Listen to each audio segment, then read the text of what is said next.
کا اسٹوڈنٹ ہوں، میں نے MSc IT university of Sargodha سے کی ہے۔ سر میرا کہنے کا مطلب یہ ہے کہ جب ہم لوگ پڑھ رہے تھے اس وقت ہمارے مائنڈ میں یہ سوچ ہوتی ہے ہم ایجوکیشن حاصل کریں گے، ایجوکیشن حاصل کرنے کے بعد ہمیں کوئی جاب ملے گی۔ لیکن آج کل صورتحال یہ ہے کہ لوگ ماسٹرز کر کے 4-5 سال کافی سال ہو گئے، لوگ ٹرائی کر رہے ہیں جاب کے حوالے سے، کوئی بزنس کے حوالے سے۔ بزنس تو اس وجہ سے لوگ نہیں کر سکتے خصوصاً ہمارے دیہاتوں میں ان کے پاس انویسٹمنٹ کے پیسے نہیں ہوتے۔ سر اب لوگ تعلیم سے دور ہو رہے ہیں، وہ کچھ لوگ میٹرک کرتے ہیں، کچھ میٹرک سے پہلے بھی اپنے بچوں کو کام پہ لگا دیتے ہیں، وہ کہتے ہیں کہ تعلیم کا فائدہ ہی کوئی نہیں ہے، تب انہوں نے کمائی مطلب مزدوری سے کرنی تھی۔ سر یہ مطلب لوگوں کا مائنڈ سیٹ کیسے بہتر کیا جائے؟ اور دوسری بات سر ہمارے دیہاتوں میں جو طبقاتی نظام ہے، ایک بندہ پڑھا لکھا ہے، وہ ایجوکیٹڈ ہے، وہ تھوڑے لو طبقے سے ہے، ٹھیک ہے، اس کی لوگ عزت نہیں کرتے، اس کی اہمیت نہیں ہے۔ سر ان معاملات کو کیسے ایڈجسٹ کیا جائے؟ بہت شکریہ۔ دیکھیں جی، پہلی گزارش ہے ہمیں سب کو سمجھنا چاہیے کہ آج سے چند سو سال پہلے ہم سب سکھ تھے اور ہندو تھے، اور وہاں سے ہم مسلمان ہوئے ہیں۔ ہم لوگ انڈین مسلم ہیں، اور انڈین مسلم کا سب سے بڑا پرابلم کلچر ہے۔ ہمارا جو کلچر تھا اس میں برہمن، شودر، ویش، کشتری، یہ سب چیزیں چلتی جا رہی تھیں، اور یہ تقسیم اس حد تک بدتر تھی کہ ایون کام کرنے والے کو انسلٹ کی نگاہ سے کامہ کہا جاتا تھا، حالانکہ دین ہمارا جو ہے وہ کام کرنے والے کو قدر کی نگاہ سے دیکھتا ہے، محنت کرنے والے کو اللہ کا دوست کہتا ہے میرا رسول، کہ جس نے ہاتھ سے کام کیا، محنت کی، وہ اللہ کا دوست ہے۔ تو ہمیں پہلے تو یہ جو دینداری ہے اس میں اس کلچر کے ساتھ لڑنے کی بڑی ضرورت ہے۔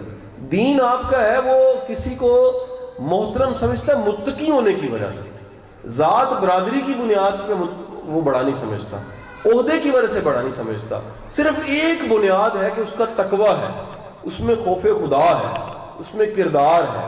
تو میرا خیال ہے ذات برادری سے زیادہ بڑی چیز جو ہے وہ انسان کا اپنا رویہ، اخلاق ہے، وہ نہیں ہے۔ تو میرا خیال ہے بندہ سید بھی ہے اور اس کی عادتیں سیدوں والی نہیں ہیں۔ ہمارے بڑے بوڑھوں نے تو یہی ہمیں سکھایا، تو ہم پیدائشی سید ہو گئے۔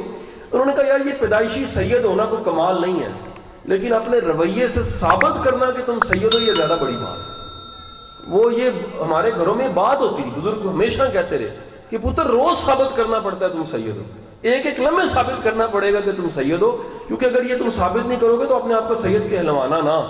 تو میرا خیال یہ ہے کہ یہ کلچرل پرابلم ہے کہ ہم نے یہ تقسیم کر دی ہوئی ہے۔ دوسرا میرے بھائی، یہ جو تعلیم ہمارے ملک میں بڑی تیزی کے ساتھ تعلیم بڑھ رہی ہے، لیکن تعلیم کے ساتھ ساتھ جہالت جو بڑھ رہی ہے، وہ ڈگریوں، نمبر، GPA سب کچھ ہے، قابلیت کوئی نہیں ہے۔ میں نے گونل صاحب بڑے MA MPhil لوگ دیکھے ہیں کہ صفحہ انگریزی کا نہیں لکھ سکتے۔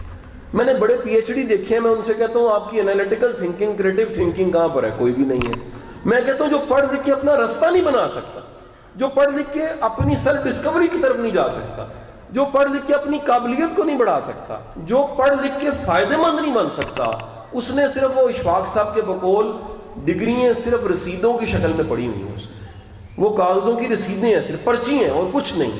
تو ہمیں میرے بھائی سکلز کی طرف آنا چاہیے، قابلیت کی طرف آنا چاہیے، اور بڑی تیزی کے ساتھ آپ پاکستان میں دیکھیں گے فری لانسنگ بڑھ رہی ہے، لوگ چھوٹی چھوٹی سکل سیکھ کے۔ میرے پاس کل 2 بچے آ گئے، وہ دونوں بچے ملتان سے تھے، ان دونوں کی تعلیم، ایک کی BA تھی، ایک نے ICOM کیا ہوا تھا، اور مہینے کا وہ دونوں 60-70 ہزار روپیہ کما لیتے تھے۔ میں نے کہا کیسے کماتے ہو؟ ایک نے کہا جی میں نے ویب سائٹ بنانی سیکھی ہوئی ہے، تو میں فیور پہ وہ جو ویب سائٹ ہے اس پہ اپنا کام ڈالتا ہوں، مجھے دوسرے ملکوں سے کام ملتا ہے، میں ای-کامرس میں پیسے کما لیتا ہوں۔ دوسرے نے کہا جی میں ڈیزائننگ جانتا ہوں، میرے پاس اتنے کلائنٹ ہیں پوری دنیا میں، وہ کلائنٹ مجھے کام دیتے ہیں، میں ڈیزائن وہ دیتا ہوں، انہیں بنا کے مجھے پیسے آ جاتے ہیں۔ تو بھائی بندے کی ڈگری IT میں ہو چکی ہے، ماسٹرز کر چکا ہے، آج کی ماڈرن زمانے کے مطابق اسے چیزیں نہیں پتہ تو پھر وہ پڑھا لکھا نہیں ہے۔ ماڈرن زمانہ جو ہے وہ بڑی تیزی کے ساتھ ڈیجیٹل ورلڈ کی طرف، ای-کامرس کی طرف اور ان چیزوں کی طرف چلا گیا۔